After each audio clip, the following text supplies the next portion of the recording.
1965 کو ہندوستان اور پاکستان کے درمیان ہونے والی اس جنگ میں ثابت ہوا کہ جنگیں ریاستی عوام اور فوج متحد ہو کر لڑتی ہے تو بسم اللہ الرحمن الرحیم۔ السلام علیکم ورحمۃ اللہ وبرکاتہ۔ ناظرین محترم، یوم دفاع ہر سال 6 دسمبر کو پاکستان میں بطور ایک قومی دن منایا جاتا ہے۔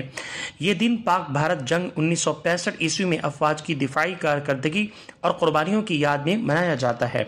اسی طرح سے یاد رہے کہ اس کا مقصد پاکستان کی دفاع اور عسکری طاقت کو مضبوط کرنے کی یاد دہانی ہے تاکہ ہر آنے والے دن میں کسی بھی حملے سے بطریق احسن نمٹا جائے۔ اس دن اسکول، کالجز اور جامعات کے علاوہ سرکاری دفاتر میں 6 دسمبر 1965 کے پاک بھارت جنگ کے شہداء اور غازیوں کو خراج تحسین پیش کیا جاتا ہے اور بھارت کے اس حملے کی پشمائی کا تذکرہ کیا جاتا ہے جس میں اسے شکست کا سامنا کرنا پڑا تھا۔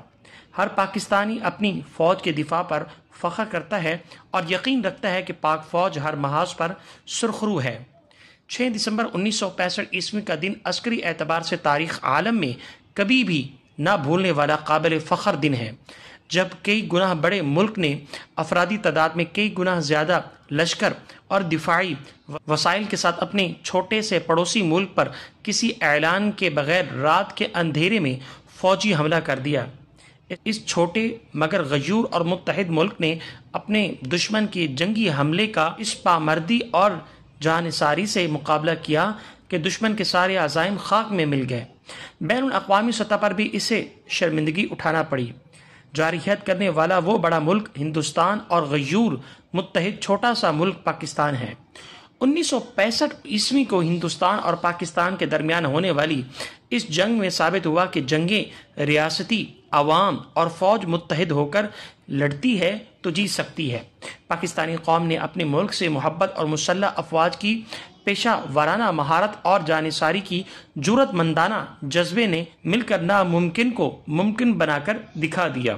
اسی طرح سے ناظرین، پاکستان پر 1965 میں ہندوستان کی طرف سے جنگ کا تھوپا جانا پاکستانی قوم کی ریاستی نصب العین دو قومی نظریہ، قومی اتحاد اور حب الوطنی کو بہت بڑا چیلنج تھا، جسے جرری قوم نے کمال اور وقار اور بے مثال جذبہ حریت سے قبول کیا اور لازوال قربانیوں کی مثال پیش کر کے زندہ قوم ہونے کا ثبوت دیا۔ دوران جنگ پر پاکستانی کو ایک ہی فکر تھی کہ اسے دشمن کا سامنا کرنا ہے اور کامیابی پانی ہے۔ جنگ کے دوران نہ تو جوانوں کی نظریں دشمن کی نفری اور عسکریت طاقت پر تھی اور نہ ہی پاکستانی عوام کے دشمن کو شکست دینے کے سوا کوئی اور مقصد تھا۔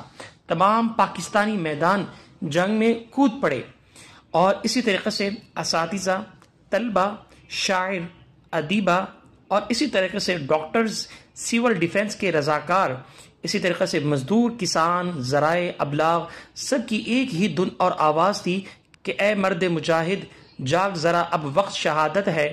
وسائل نہ ہونے کے باوجود بھی اتنے بڑے اور ہر لحاظ سے مضبوط ہندوستانی کے مقابلے میں چھوٹے سے پاکستان میں وہ کون سا عنصر اور جذبہ تھا جس نے پوری قوم کو ایک سیسا پلائی ہوئی ناقابل عبور دیوار میں بدل دیا تھا۔